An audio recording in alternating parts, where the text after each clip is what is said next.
그러므로 형제들아 내가 하나님의 모든 자비하심으로 너희를 권하노니 너희 몸을 하나님이 기뻐하시는 거룩한 산 제물로 드리라. 이는 너희가 드릴 영적 예배니라. 너희는 이 세대를 본받지 말고 오직 마음을 새롭게 함으로 변화를 받아 하나님의 선하시고 기뻐하시고 온전하신 뜻이 무엇인지 분별하도록 하라. 아멘. 우리가 지난달까지 자유에 대한 말씀을 살펴봤는데요. 성경은 언제나 어떤 주제가 끝나고 그리고 또 전혀 다른 새로운 주제가 이어지는 것이 아니라 항상 모든 성경은 서로 연결되어 있다라는 것을 아셔야 됩니다. 자유라고 하는 것은 우리가 과거에 속박되어 있었고 종이었는데 이제는 그런 상태에서 벗어나게 되었다라는 것 아닙니까? 그러니까 소극적으로는 우리가 예수 그리스도를 통해서 죄의 종로로 타던 데서 해방이 되었고 또 율법의 정죄로부터 해방이 되었다라는 것이고요.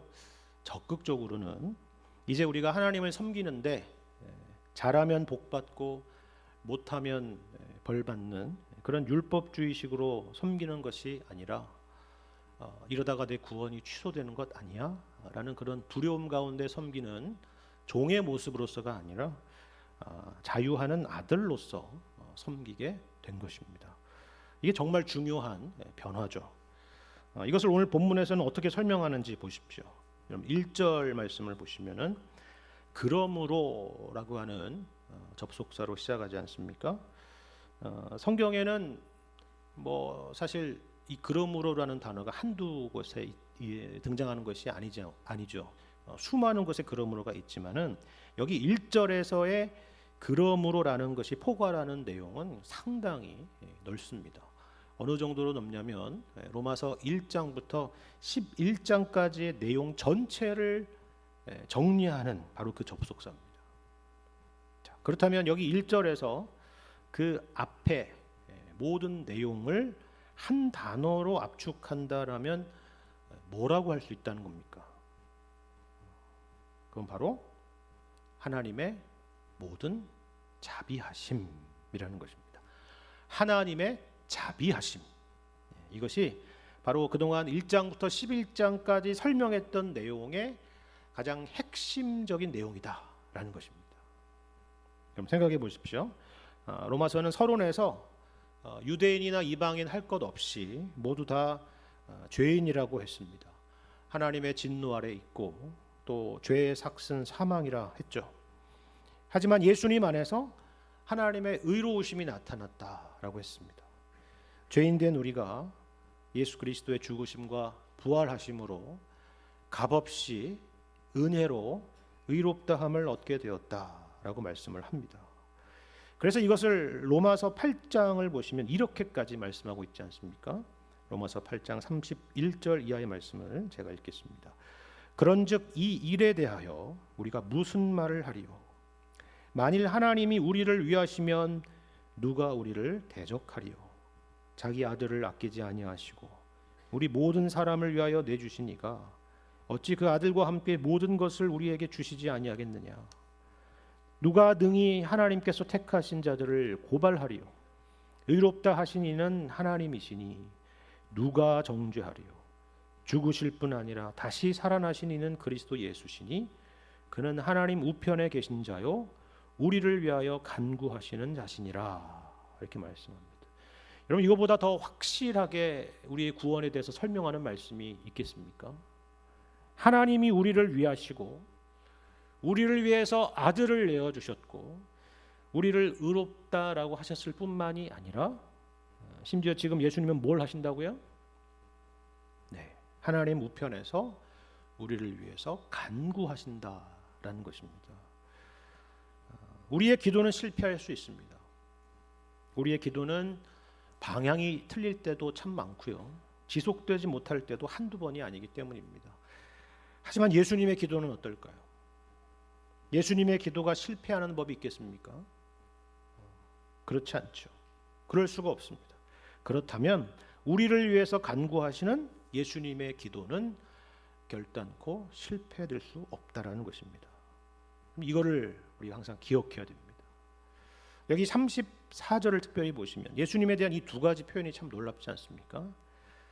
먼저는 예수님은 하나님의 우편에 계신 자다 이렇게 말씀합니다. 하나님의 우편에 계신다라는 것은 하나님과 동등한 자리에 계신다라는 말씀입니다. 그만한 권능과 그만한 능력이 있다라는 것을 우리에게 가르쳐주는 말씀이죠. 그런데 동시에 그 예수님께서 뭐 하신다고요? 우리를 위해서 간구하시는 분이시다랍니다. 우리가 하나님의 자녀로서 믿음 가운데 살아가기를 소원하시는 분이시다라는 것이죠. 근데 여러분 이 동사가 영어로 보시면 아시겠지만은 현재 진행형입니다. 진행형. 그러니까 한두 번의 기도나 어느 순간의 소원이 아니라 멈추지 않는 기도다라는 그런 의미입니다. 내가 얼마나 너를 위해서 기도했는데 그렇게밖에 못 사니? 너는 안 되겠구나. 틀렸구나. 망했어. 그러시지 않는다는 것입니다. 우리를 향한 멈추지 않는 기도, 포기하지 않는 우리 주님의 소원과 열심을 보여주는 것입니다. 예수님께서 우리를 위한 능력도 있으시고 거기다가 의지도 있으시다라고 한다면 사실 다 끝난 거 아닙니까? 이보다 더 확실하고 분명한 구원이 어디 있겠습니까? 그래서 오늘 우리가 지금 이 예배 자리에 있는 것입니다. 우리가 잘나서 우리가 신앙생활을 나름 잘하고 있어서 이 자리에 있는 게 아닙니다. 우리가 모태신앙이었고 어려서부터 훌륭했기 때문이 아니에요. 내가 회심을 했고 그때 이후로 내가 열심히 신앙생활을 하고 있기 때문도 아닙니다. 그는 하나님의 우편에 계신 자요 우리를 위하여 간구하시는 자신이라. 바로 여기에 우리의 존재와 운명이 있다는 사실을 기억하시기를 바랍니다. 이 모든 일들을 오늘 본문에서 한마디로 뭐라고 한다고요? 하나님의 모든 자비하심이라는 것입니다. 이거 외에는 설명할 길이 없다는 것이죠. 그래서 오늘 본문에서 우리가 주목할 아주 놀라운 표현이 있습니다. 그게 뭐냐면 여러분 1절을 다시 보세요. 뭐라고 말씀합니까? 그러므로 형제들아 내가 하나님의 모든 자비하심으로 너희를 권한다 이렇게 말씀합니다. 여기서 권한다라고 하는 것은요 뭔가 간곡히 요구할 것이 있다라는 것입니다. 쉽게 말해서 이제 너희가 앞으로 해야 될 일이 있다라는 것이에요. 여러분 나중에 보시면 아시겠지만 여기 12장 이후부터는 이제 이렇게 하라 저렇게 하라라는 그런 실천의 내용들이 이어지는 것을 보실 수가 있을 것입니다. 그걸 말하는 것입니다. 어떻게 보면 율법이고 또 신앙적인 권면입니다.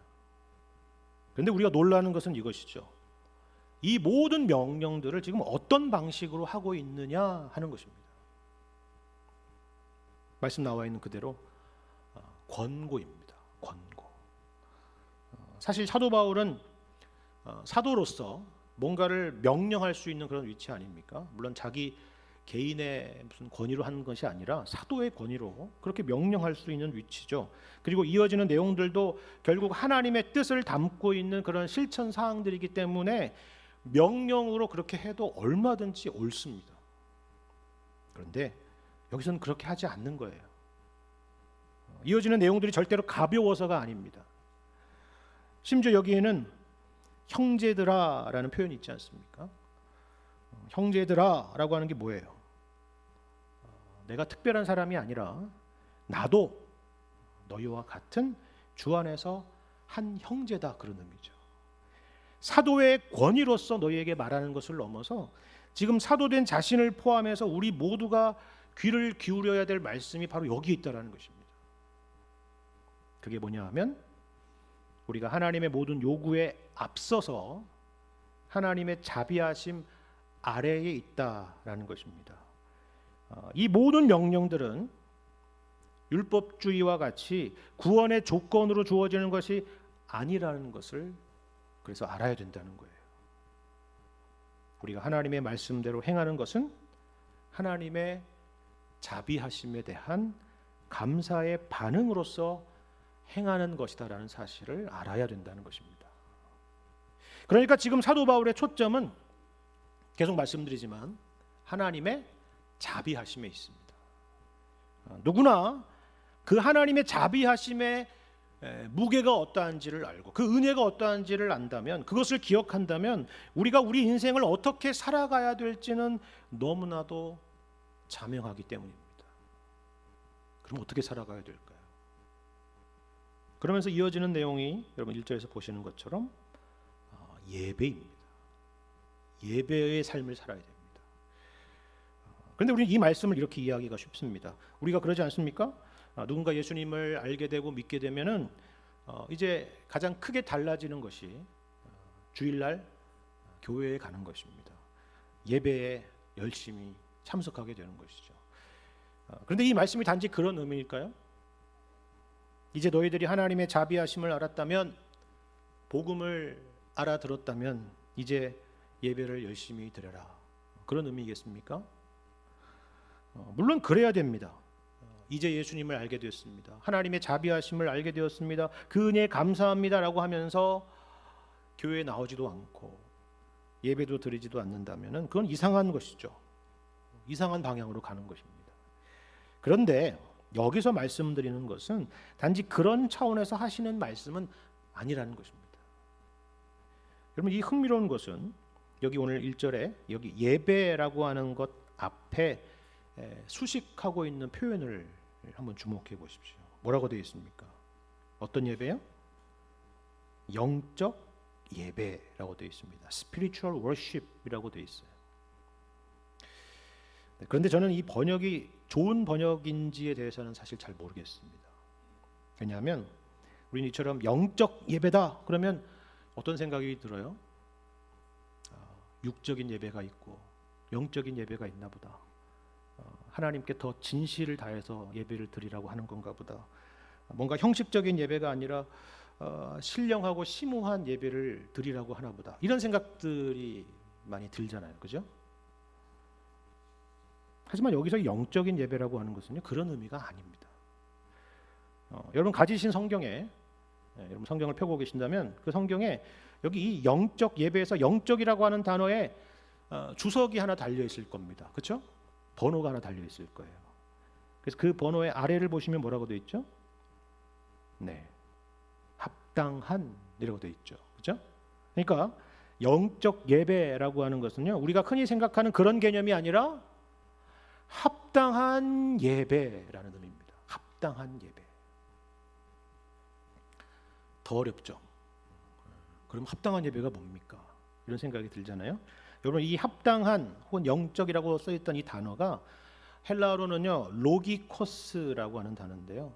이 단어는 몰라도 여러분 영어로 로직, 로지컬이라는 단어는 아실 겁니다. 논리적이고 이성적이고 합리적이며 신중하게 생각된 이라는 그런 의미를 담고 있습니다. 그런 예배를 드리라는 거예요. 이성적인 예배, 합리적인 예배, 논리적인 예배를 드려라. 좀 이상하지 않습니까? 독특하죠? 그럼 생각해 보세요. 안 믿는 사람들은요, 오늘 같은 이런 주일날 일주일 동안 참 먹고 살기도 힘들게 살았는데 집에서 쉬어도 부족할 판에 쉬지도 않고 놀러 가지도 않고 이렇게 예배드려 나온 사람들을 흔히 미쳤다라고 이야기를 합니다. 그렇죠? 이성적이지 못하다 그러죠. 종교에 빠졌다라고 얘기하지 않습니까? 그래서 우리를 참 불쌍히 여기고 안타깝게 여기는 것입니다. 근데 지금 사도 바울이 뭐라고 한다고요? 우리가 하나님의 자비하심에 반응하는 이 예배는 합당한 예배다. 그러니까 정신 나간 사람들이, 무슨 종교에 빠진 사람들이, 생각 없는 사람들이 그냥 머리는 어디다 갖다 두고 예배 드리는 것이 아니라 매우 이성적이고 매우 합리적이고 매우 논리적인 귀결이 예배다라고 얘기하는 것입니다. 왜 그렇습니까? 생각해 보십시오. 하나님께서 죄인된 우리를 위해서, 하나님을 거역한 자들을 위해서 아들을 십자가에 피 흘리기까지 내어주셔서 우리를 구원하신 그 구원, 그 자비를 생각한다면, 그것이 나를 위한 것이다라고 믿는다라고 하면은 과연 우리가 하나님께 드리는 이 예배가 그저 종교 행사겠냐고요. 이것이야말로 오히려 지극히 합당하고 논리적이며 이성적인 행동이 아니겠느냐라는 것입니다. 그렇지 않습니까? 그래서 여러분, 고린도전서 1장에서 뭐라고 말해요? 예수님의 십자가가 유대인에게는 거리끼는 것이고 이방인에게는 미련한 것이지만 오직 부르심을 받은 우리에게 그리스도는 하나님의 능력이요 하나님의 지혜니라 라고 말씀합니다. 우리가 이 시간 하나님께 예배를 드리는 것, 우리가 그 은혜와 사랑에 감사하며 살아가는 것, 그것이야말로 최고의 지혜다. 이것이 바로 지극히 이성적이고 합리적인 결과가 아니겠느냐, 그것을 말씀하는 것입니다. 이걸 놓치지 않으시기를 바랍니다. 그런데 사실 우리만이 아니라 이 땅에 살아가는 그 누구라도 나는 무신론자야 라고 말하는 그런 사람조차도 결국 무언가를 섬기는 자기 나름대로의 합리적인 예배자라는 사실을 아셔야 됩니다. 여러분, 예배라는 게 뭐예요? 예배를 영어로 하면 worship이라고 하죠. 이 worship이라고 하는 단어는 worth에서 나왔다고 하지 않습니까? 이 worth라고 하는 단어는 가치 있다라는 의미입니다. 가치 있다. 근데 사람들마다 누구나 각자가 나름대로 최고의 가치로 여기는 것들이 있어요. 그리고 사람들은 그것을 위해 살아가는 것입니다. 그것이 각자의 예배입니다. 예를 들어서 돈이 최고의 가치라고 여기는 사람은 돈을 위해 삽니다. 만몬을 섬기죠. 명예가 최고의 가치라고 생각하는 사람들은 명예를 위해서, 외모가 최고의 가치라고 여기는 사람은 아름다움을 위해서 살아갑니다. 아니다, 나는 그런 것들 위해 살지 않는다, 나는 나다, 나는 무언가를 위해서 사는 사람이 아니다 라고 생각하는 사람도 있는데요, 그 사람은 결국 자기의 신념을 위해서 사는 것입니다. 이처럼 누구나 가장 가치가 있다고 여기는 것이 있고 그것들을 예배하면서 사는 겁니다. 그래서 사람들은 나름 그런 예배들을 합리적인 예배요, 이성적인 예배라고 생각하는 것이죠. 이것을 지적하는 말씀이 있는데요, 로마서 1장 말씀을 여러분 기억하십니까? 거기 보면 인류가 하나님을 떠나서 스스로 지혜 있다고 하는데 오히려 어리석게 되어서 썩어지지 아니하는 하나님의 영광을 썩어질 사람과 새와 짐승과 기어다니는 동물의 모양의 우상으로 바꿨다라고 지적을 합니다. 무슨 말인지 아시겠습니까? 이거는 그저 사람들이 무슨 사람의 모양이나 동물의 모양들로 우상을 만들어서 그걸 숭배한다는 이야기를 하는 것이 아니에요. 그런 각각의 형상의 이면에는요, 각각의 욕망들이 담겨 있는 것입니다. 여러분, 당시 그리스 로마 시대에 사람들이 섬기던 신들을 생각해 보십시오. 그리스 로마 신화에 나오는 그런 신들을 생각해 보세요. 정치적인 야망이 있는 사람들은 제우스를 섬기죠. 가정의 행복을 위해서는 헤라를 섬깁니다. 안전한 항해를 위해서는 포세이돈을 섬기고요, 사업의 성공을 위해서는 헤르메스를, 그리고 사랑을 위해서는 비너스를 섬기는 것입니다. 결국은 각자가 최고의 가치로 여기는 것들을 섬기는 것이죠. 그게 예배이고, 인간은 누구나 기본적으로 무언가를 예배하는 존재라는 것입니다. 하지만 우리는 하나님을 예배하는 자들입니다. 그리고 이것이야말로 옳은 것이며 합리적인 것이며 이성적인 것이 아니냐, 이렇게 말하는 것입니다. 하나님은 우리를 창조하신 창조주이실 뿐만이 아니라 예수님을 통해서 우리를 구원하신 구원자이시기 때문입니다. 우리에게 자비를 베푸신 분이시기 때문이죠. 이것이 바로 본문 1절 말씀에서 강조하는 내용입니다. 그런데요, 우리가 이 예배를 어떻게 드려야 하는지에 대해서 여러분 주목해 보시기를 바랍니다. 여기 1절의 말씀을 보시면 아주 흥미로운 표현이 하나 있습니다. 예배를 위해서 무엇을 드리라는 것입니까? 너희 몸을 드리라는 것이죠. 너희 몸을 하나님이 기뻐하시는 거룩한 산 제물로 드리라 하는 것입니다. 우리가 보통 제사하면 뭘 드리는 걸 생각합니까? 제물을 드리는 걸 생각하죠. 동물을 바치는 것을 생각합니다. 그것이 바로 그리스 로마에 살고 있는 모든 문화권 안에서 제사라고 하면 생각하는 일반적인 생각이고 유대인들도 다르지 않을 겁니다. 쉽게 말해서 제사라고 하는 것, 제물을 바치는 것은 일종의 의식적인 차원이 있는 것입니다. 그런데 지금 사도 바울은 제물이 아니라 너희 몸을 드리라는 것입니다. 너희 몸을. 물론 이것은 인신제사를 말하는 것은 아니겠죠. 그렇다고 구약의 시대의 제사나 우리가 오늘날 이처럼 드리는 예배가 의미 없다는 말도 아닐 것입니다. 그런 의미가 아니에요. 하지만 여기서 몸을 드리라고 하는 것은요, 분명히 우리가 생각해 볼 만한 깊은 의미가 담겨 있는 것입니다. 이 시간 그 중에서 두 가지만 한번 생각해 봤으면 좋겠습니다. 하나는 이게 어떤 의미냐 하면은 우리의 예배가 의식적 차원의 예배만이 아니라 그것을 넘어서는 예배가 되어야 된다라는 것입니다. 쉽게 말하자면 우리가 주일날 모여서 드리는 이 예배가 전부가 되어서는 안 되고 일주일 내내, 1년 내내, 그리고 일평생 내내 우리의 삶이 예배로 이어져야 된다라는 그런 의미입니다. 그런 강조죠. 근데 이거는 로마서 말씀만 그렇게 말씀하는 것이 아닙니다. 신약 성경에서만 그렇게 말씀하는 게 아니에요. 사실 구약에 등장하는 예배에 대한 말씀도 동일한 강조가 있습니다. 우리가 제사 혹은 예배하면 제일 먼저 떠오르는 구약의 성경이 뭡니까? 레위기 말씀이죠. 그렇죠? 근데 이 레위기 말씀에도 우리 생각에는 제사법이 전부일 거다라고 생각을 하는데 그렇지 않다는 것입니다. 물론 레위기 말씀을 여러분 보시면 전반부에는 우리가 아는 대로 제사에 대한 것입니다. 어떤 제사의 종류들이 있고 제사장의 자격은 무엇인가 하는 설명들이 있어요. 근데 중반부 이후부터는 어떤 말씀이 이어지는 줄 아십니까? 예배자의 자격에 대한 말씀을 하고 있습니다. 그리고 마지막에는 성막 안만이 아니라 성막 밖에서 하나님의 백성인 이스라엘 백성들이 어떻게 생활하는 것이 거룩한 삶인가 하는 것을 설명하는 말씀들이 이어져요. 무슨 말입니까? 하나님을 섬기는 것은 의식적인 차원, 제사적인 측면만 있는 것이 아니라 성막 밖에서 이루어지는 일상에까지 확장되어야 된다는 말씀이죠.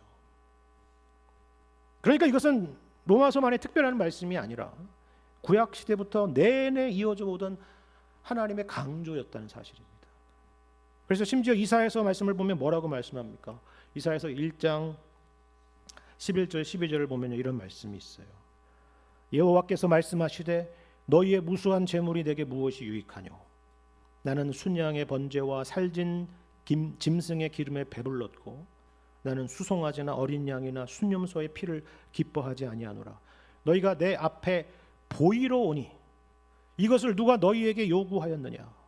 내 마당만 밟을 뿐이니라 라는 탄식입니다. 여러분 이거는 제사의 무용론을 말하는 것이 아닙니다. 제사 제도를 폐지하자는 말도 더 아닙니다. 그걸 알 수 있는 내용은 여러분 이어지는 16절 이하의 말씀을 보면 이렇게 이어지기 때문에 그렇습니다. 16절 17절 말씀입니다. 너희는 스스로 씻으며 스스로 깨끗하게 하여 내 목전에서 너희 악한 행실을 버리며 행악을 그치고 선행을 배우며 정의를 구하며 학대받는 자들을 도와주며 고아를 위하여 신원하며 과부를 위하여 변호하라 하셨느니라. 그렇죠? 언제나 그렇습니다. 하나님은 우리의 예배가 예배당 안에서만 머무는 것을 원치 않으신다라는 것입니다.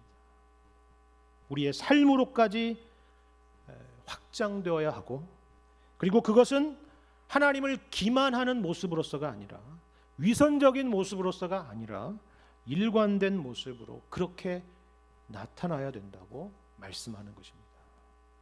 이것이 바로 너희 몸을 드리라 하는 이 말씀의 첫 번째 중요한 의미입니다. 또 다른 의미, 우리가 생각해 볼 또 다른 의미는 이런 것입니다. 여러분 이 몸을 드린다라는 것이 어떤 의미일까 하는 것을 생각해 보십시오. 몸을 드립니다. 여기서 몸이라고 하는 것은 몸 따로 영혼 따로 그런 것을 말하는 것이 아니라 전 인격을 가리킵니다. 우리의 생각과 우리의 말과 우리의 행동, 그 모든 것들을 말하죠. 뿐만 아니라 여기 몸이라고 하는 것은 말 그대로 우리 각자에게 허락된 모든 것입니다.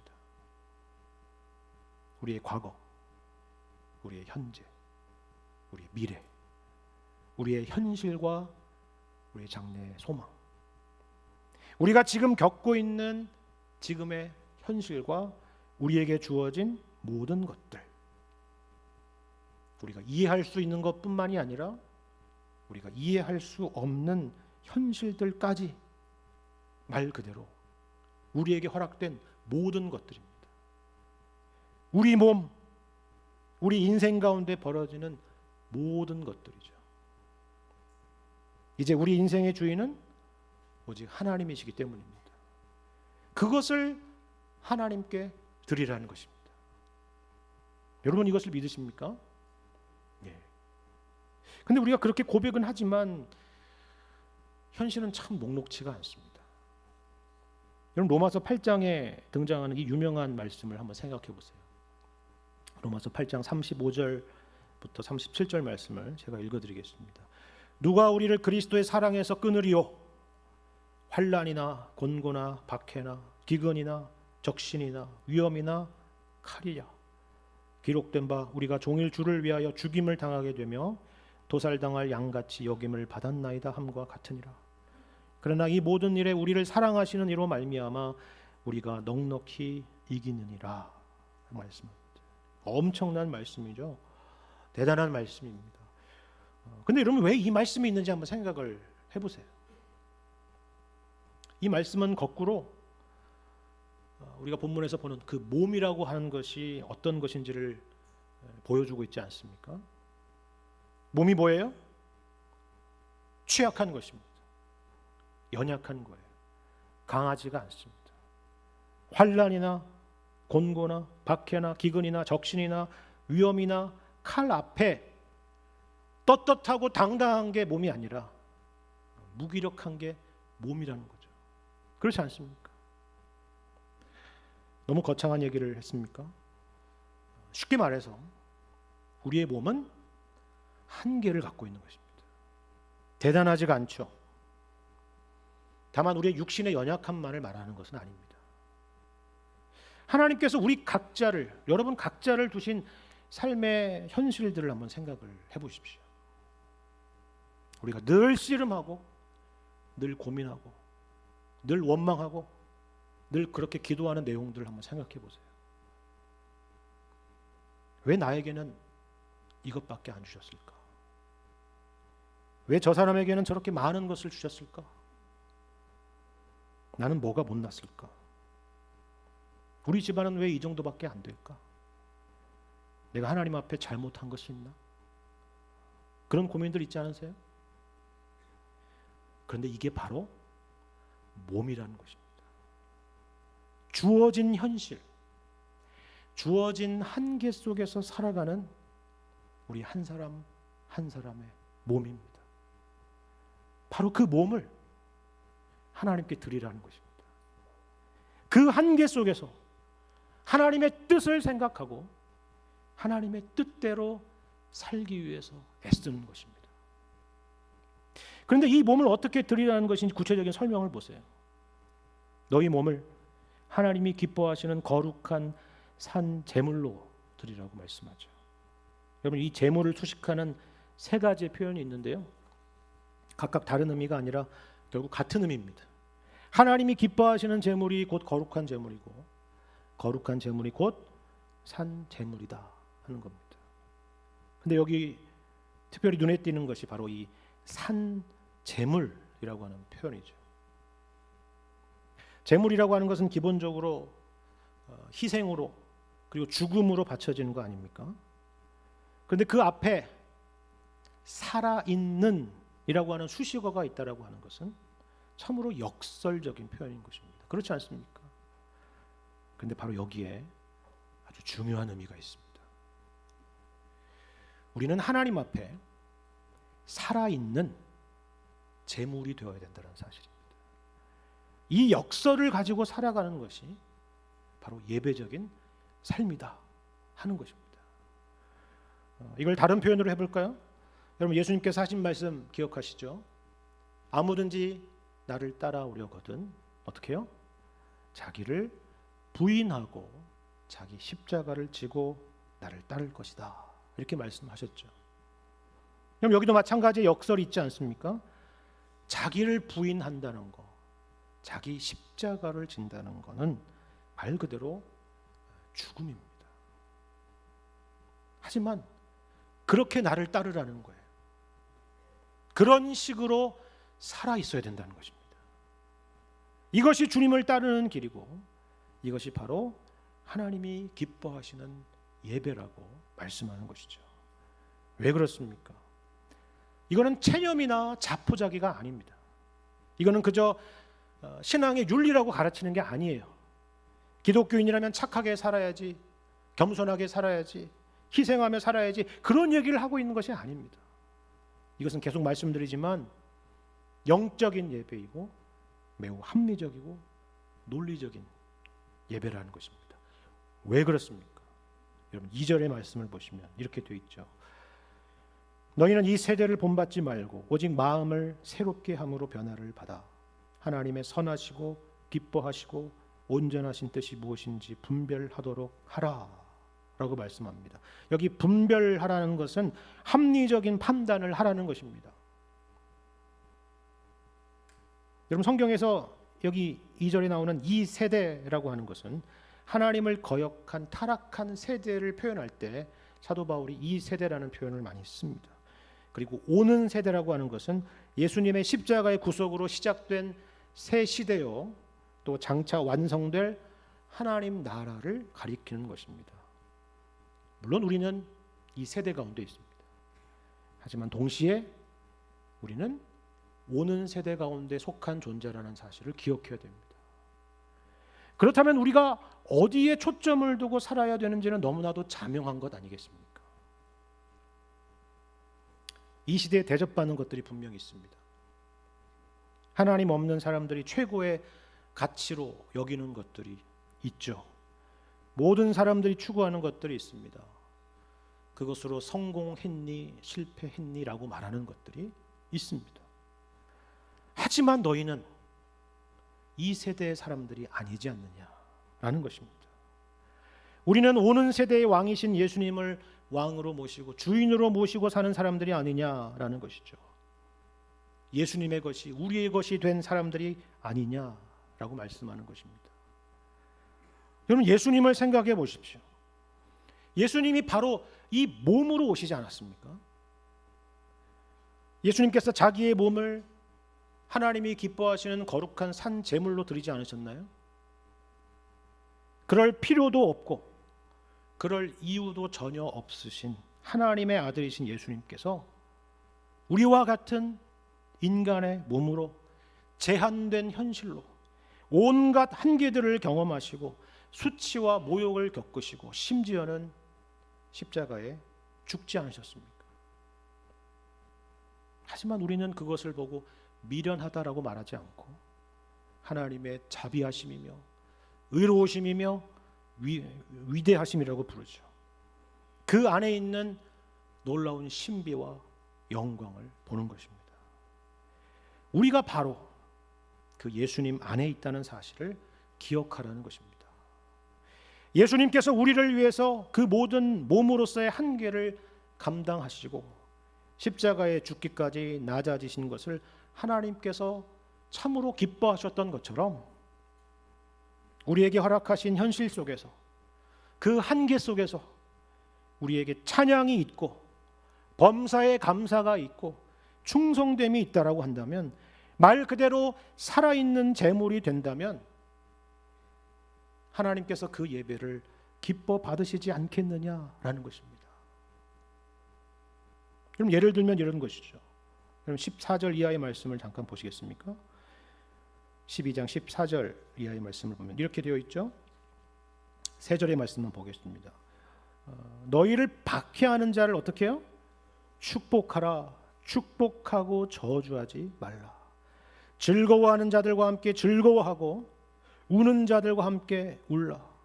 서로 마음을 같이하며 높은 데 마음을 두지 말고 도리어 낮은 데 처하며 스스로 지혜 있는 채 하지 말라라고 말씀합니다. 여러분, 하나님의 자비하심을 모른다면요, 이 모든 것들은요 다 어려운 요구들입니다. 아니, 불가능한 요구들이죠. 누가 이렇게 할 수가 있겠어요? 흉내는 낼 수 있겠습니다. 그러나 그렇게 진심으로 할 수는 없을 것입니다. 세상에 없는 모습이고 영광스러운 일들입니다. 특별히 그 중에서도 요즘 시대는요, 즐거워하는 자들과 함께 즐거워한다는 것은 정말 어려운 일입니다. 정말 어렵습니다. 우는 자들과 함께 우는 것은 나름 잘할 수 있어요.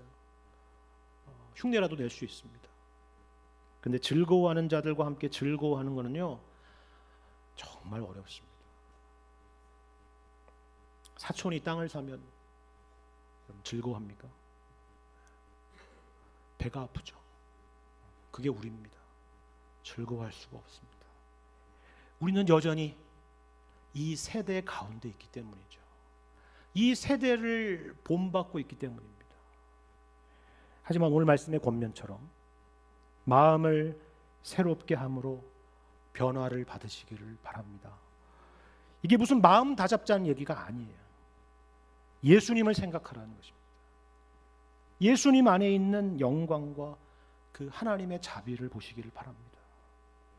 예수님이 우리와 같은 몸으로 오셔서 어떻게 하나님이 기뻐하시는 거룩한 산 제물이 되셨는지, 자기를 부인하고 자기 십자가를 지셨는지 그것을 보시기를 바랍니다. 그 안에 있는 진정한 영광과 위대하심을 보시기를 바랍니다. 우리에게 이 영광스러운 길을 함께 가자고 우리를 부르시는 것입니다. 명령이 아니에요. 권면입니다. 강제가 아니라 설득입니다. 하나님의 모든 자비하심으로 권하는 것입니다. 우리가 예수님의 아름다우심을 볼 수 있다면 우리는 기쁨으로, 감사함으로 그 길을 가게 될 것입니다. 우리의 몸을 하나님이 기뻐하시는 거룩한 산제물로 기꺼이 내어드리게 될 것입니다. 성령 하나님께서 여러분과 저에게 그러한 은혜를 허락하여 주시기를 우리 주님의 이름으로 간절히 축원합니다.